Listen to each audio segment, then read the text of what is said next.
let's say the comrades know that you tend to leave no skirt unturned. So they know that they need to protect you from that weakness.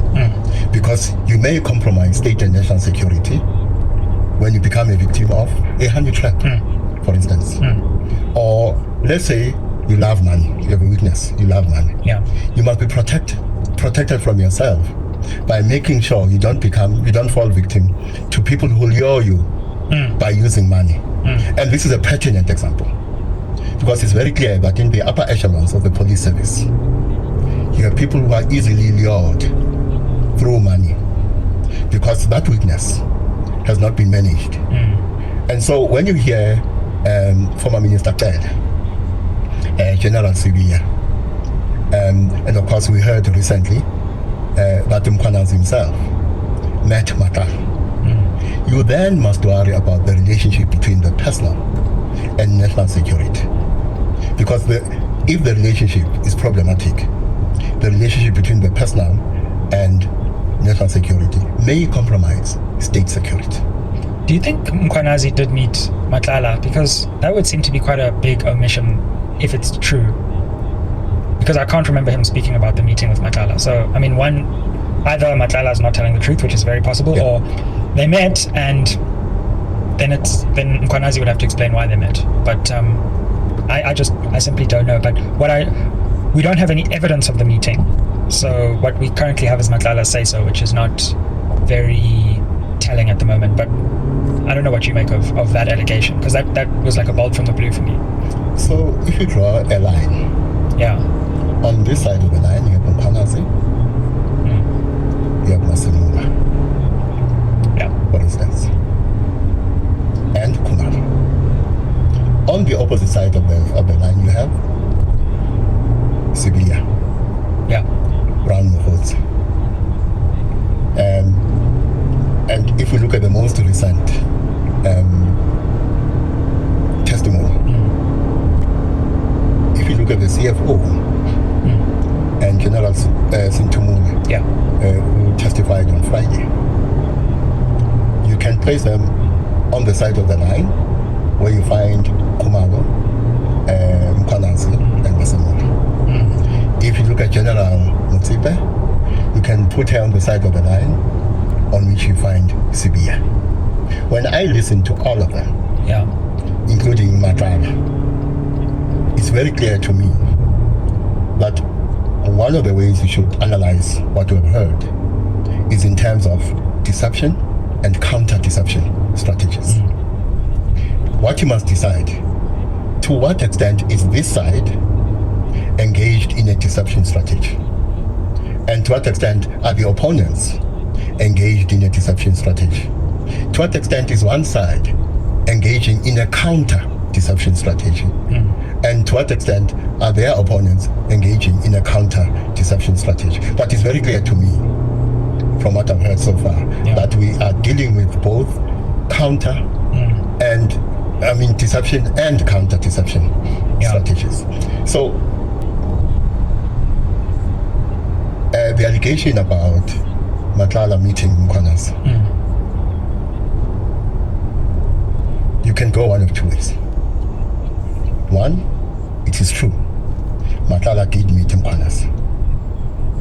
And then you ask the question, why then did Mkhwanazi meet Matala? In answering that question, also you can go in one of two directions. Mkhwanazi was investigating Matala, or Mkhwanazi was meeting Matala because he's part of the problem that he described to us on the 6th of July, which would mean that those of us who have taken the view that the allegations made by Mkhwanazi are true are victims of Mkhwanazi's deception strategy. If your answer is Matala is lying, then Matala is trying to turn us into victims of a deception strategy. And therefore, between Matala and Mkhwanazi, you are dealing with the tension between a deception and counter-deception strategy, which would also mean between Sibiya and Mkhwanazi, you are dealing with the same tension between deception and counter deception strategies. You must then decide, is it Sibia who is deploying a deception strategy, or is it Mkhwanazi? Is it Mkhwanazi who is deploying a counter deception strategy, or is it Sibia? Yeah. From what I've heard so far, and some of the evidence that has been accused, I think we can safely come to the conclusion that Mkhwanazi's allegations remain credible. Yeah, more or less. So yes, we may suspect that, or we may come to the conclusion that Mkhwanazi should not have omitted the fact that he met Matlala. But if the answer is that he met Matlala as part of his own investigation into the Big Five, then the meeting between Mkhwanazi and Matlala was not fatal to the extent that it may destroy the allegations he has made. Yeah, that's interesting. And I think he also, there is, the reason why I agree with that conclusion is that when you look at the allegations made by Khumalo and Mkhwanazi, and to some extent Masemola, although I also think the people on either side of those lines are not necessarily completely aligned themselves. Yes. Yes. But they have brought enough evidence to support their claims. So for example, when Khumalo says, I can show you these links between Katiso Molefe and Sibia, he shows us CCTV footage of one of Sibia's the bag of chocolate. Exactly, the bag of chocolate, which has only been eclipsed by the Woolies bag. Yes. I will never think of a Woolies bag in the same way ever again. Exactly. No, I mean, how is Woolworths not adding a squeeze bag to this episode and some advertising? Because this is the perfect moment. But hey, we can't do it all for them. And also some chocolate company should also should become one of our handlers. Woolies no name chocolate. Oh, this wonderful country of ours has not disappointed this year. People keep on saying South Africa is a movie. Yeah. No, South Africa is a series. Exactly. We don't need Netflix. No, exactly. They should call movies South Africans at this point, yeah. So, but whereas Matlala and Mokhotsi and even Sibia have brought these counterclaims, but we don't have WhatsApp chats, we don't have CCTV footage, and so what we have there is just their say-so.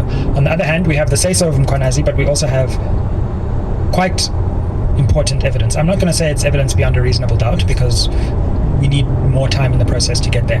But where I am in some as well is Mkhwanazi's allegations have not been dislodged, and I use those words very carefully.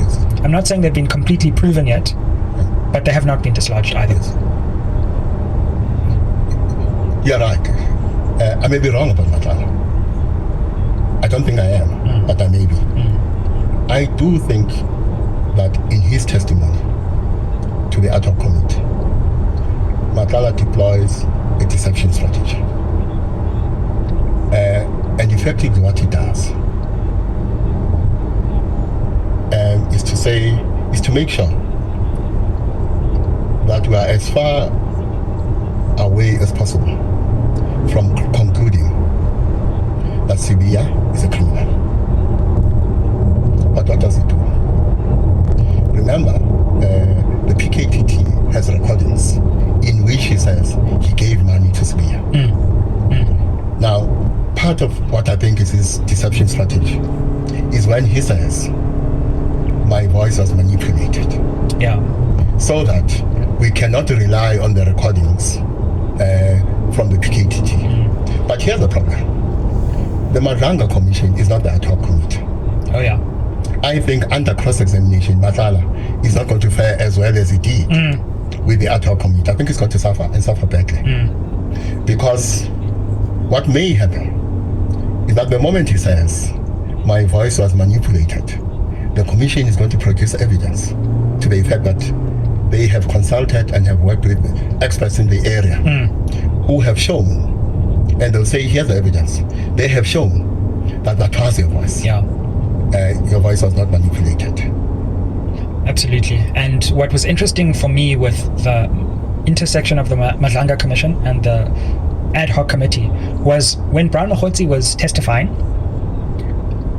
Advocate Chaskelson said, we have chats between you and Morgan Maumera, Yes. Cyril Ramaphosa's nephew, Yes. which show that he had an interest in this Medicare 24 tender with the police, which is really the center of all of this. Yes. And of course, we have reporting from Jeff Wicks and others showing those two involved in the Tembisa hospital situation. And yet, I was quite shocked to see that some members of parliament didn't raise those questions to Matlala. So I agree. I think, in some ways, in cat-like fashion, he was able to wriggle his way out of being asked some of the really tough questions and having the evidence to then counter some of his claims. Can I talk briefly about people like Jeff Wicks? Fortunately, it's not John Wick. People like Jeff Wicks and Kyle Cowan. Yeah. Who are examples of the excellent investigative journalism that has exposed some of this corruption. So I've been doing a lot of research about cartels globally. We can come back to that. Yeah. I would add Karen Dolly onto that. Oh, yes. Yeah. You know, Shubi, the number of journalists globally. Let me say the number of investigative journalists who've been killed investigating organized crime of one kind or another is higher than the number of journalists who've been killed in wars. Now, of course, it shows you that if you look at this from the perspective of the cartels, the work that is being done by people like Jeff Wicks is impactful because it exposes these links between cartels and politics, for instance. Between cartels and the criminal justice system as a whole.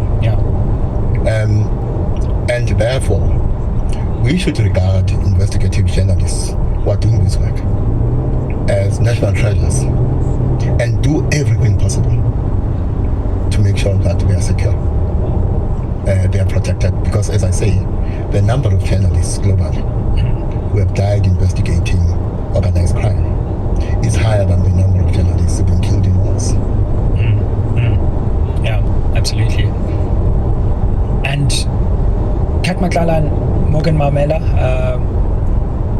for me, that was a moment that I don't think a lot of people fully appreciated when Chaskelson said, Mr. Mahotsi, we've got evidence of conversations between Maumela and Matlala.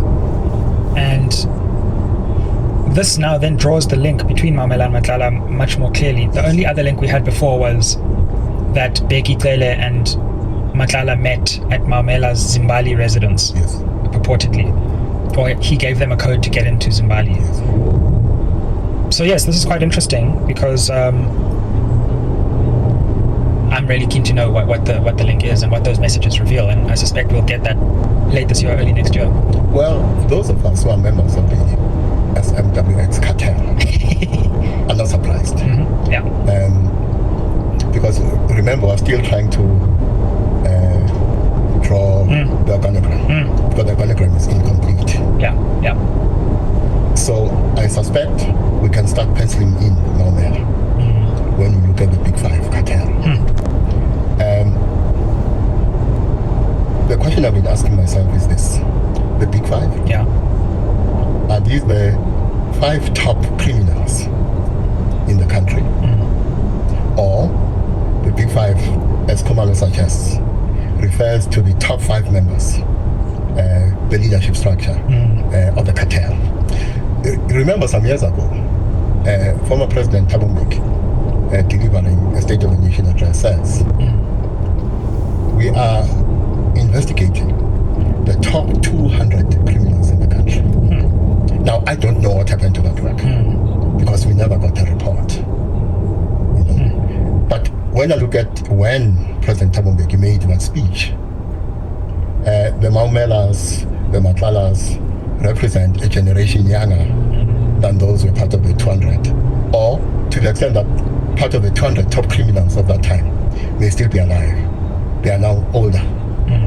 And we are transitioning from them to the current generation of Matlala and Maumela and Katiso Molefe. That's what could be happening at the moment. Yeah. But let me tell you what is